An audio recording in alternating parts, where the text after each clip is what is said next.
한 권의 깊이, 한 시간의 여유, 리딩 인사이드, 1시간 북클럽입니다.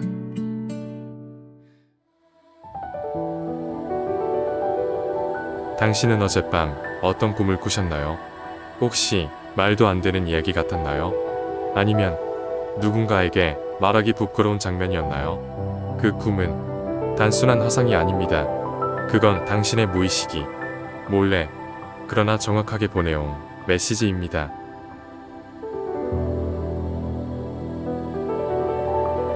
지금부터 우리는 꿈이라는 어둠 속의 수수께끼를 심리학의 창으로 들여다보려 합니다.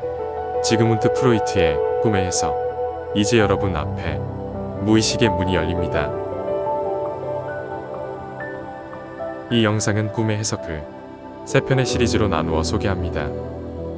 1편은 1장 꿈에 대한 과학적 연구들, 2장 꿈을 어떻게 해석할 것인가, 3장 꿈의 목적은 소망 충족에 있다로 구성하였습니다.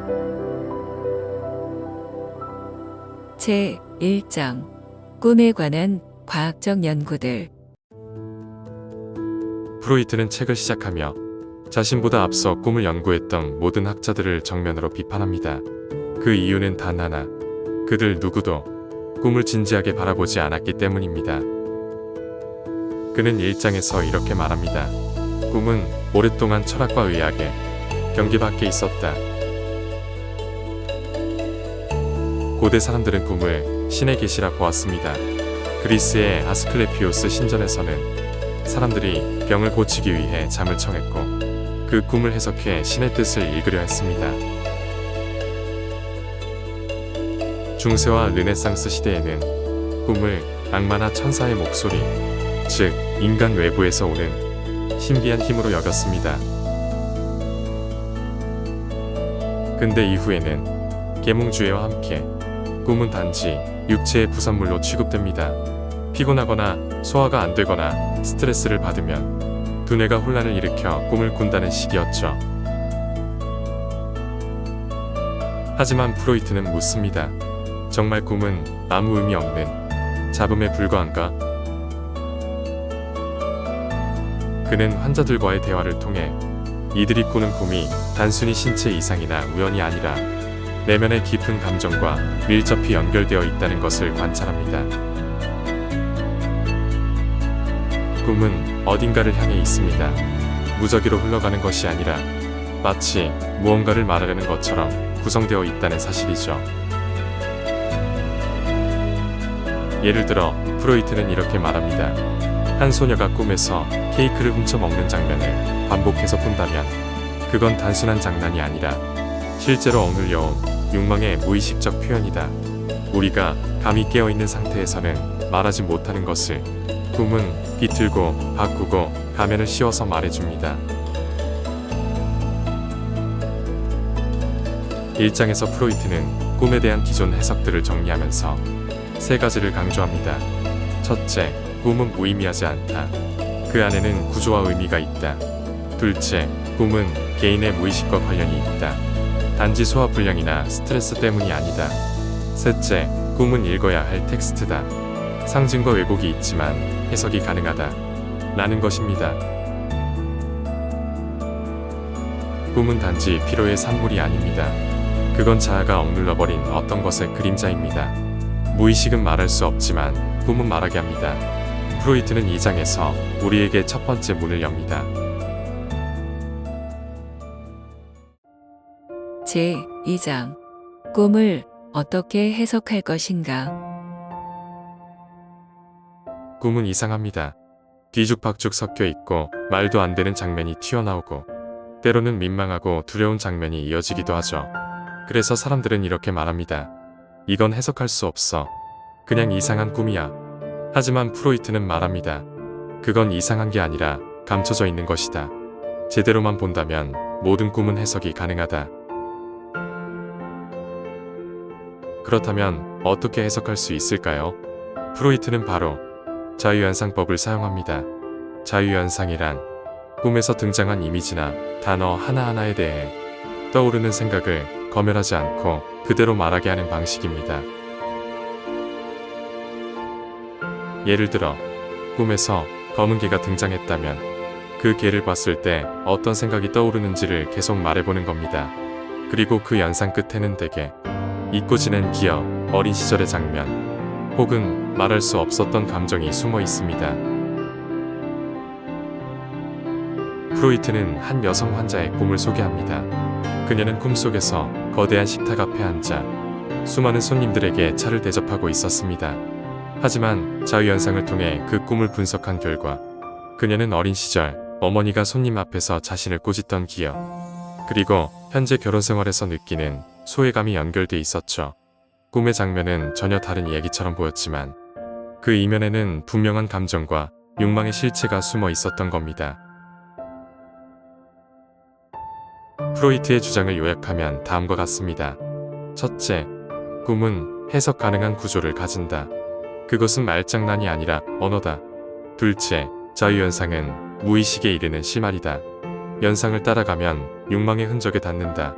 셋째, 꿈의 요소 하나하나는 단서다. 엉뚱해 보이는 이미지도 무시해선 안 된다. 프로이트는 꿈은 숨기려는 욕망과 드러내려는 충동 사이에서 만들어진 타협이다 라고 말합니다.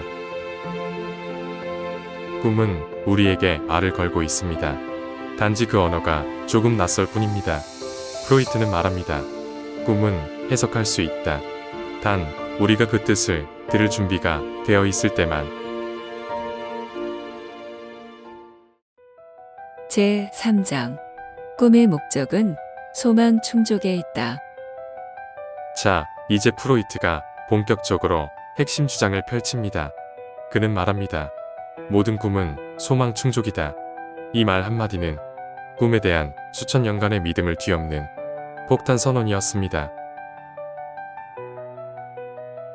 꿈은 엉뚱하거나 무섭고 때로는 괴상하기도 합니다.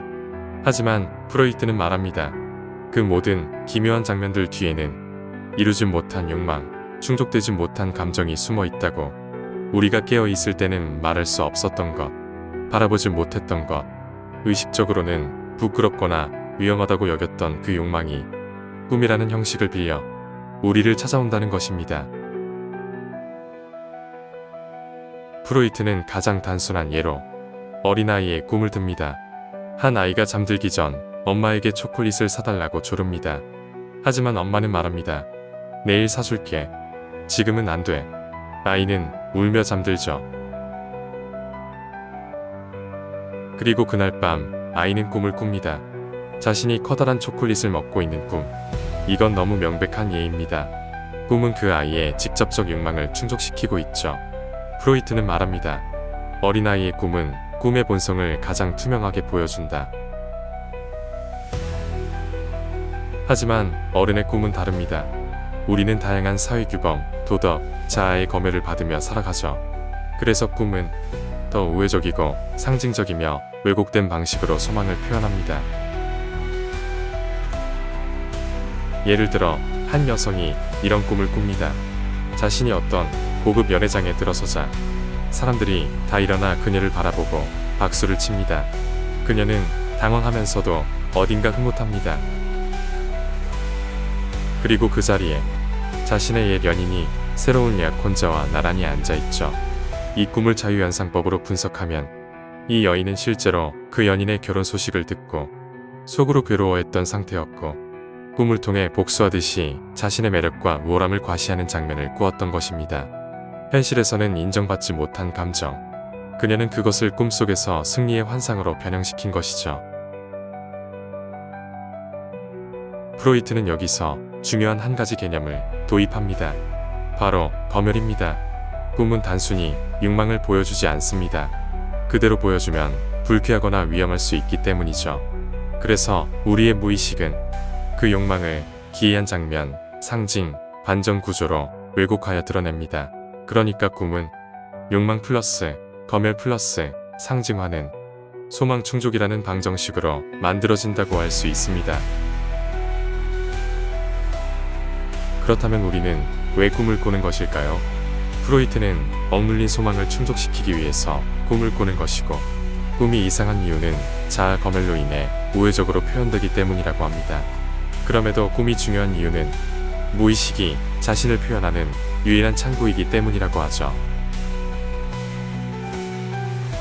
프로이트는 꿈은 무의식의 욕망이 위장된 채로 그러나 거부할 수 없이 드러나는 방식이다 라고 말했습니다. 우리는 종종 꿈을 대수롭지 않게 여깁니다. 그러나 그 안엔 우리가 말하지 못한, 말하지 않았던 진심이 담겨 있습니다. 프로이트는 그렇게 말합니다. 꿈은 욕망의 위장이다. 하지만 동시에 그것은 가장 진실한 고백이기도 하다. 지금까지 리딩 인사이드 1시간 북클럽 지그문트 프로이트의 꿈의 해석 1편이었습니다. 영상이 마음에 드셨다면 구독과 좋아요 부탁드립니다. 꿈의 해석은 2편과 3편까지 이어집니다. 알림 설정으로 끝까지 함께 해주세요. 한 번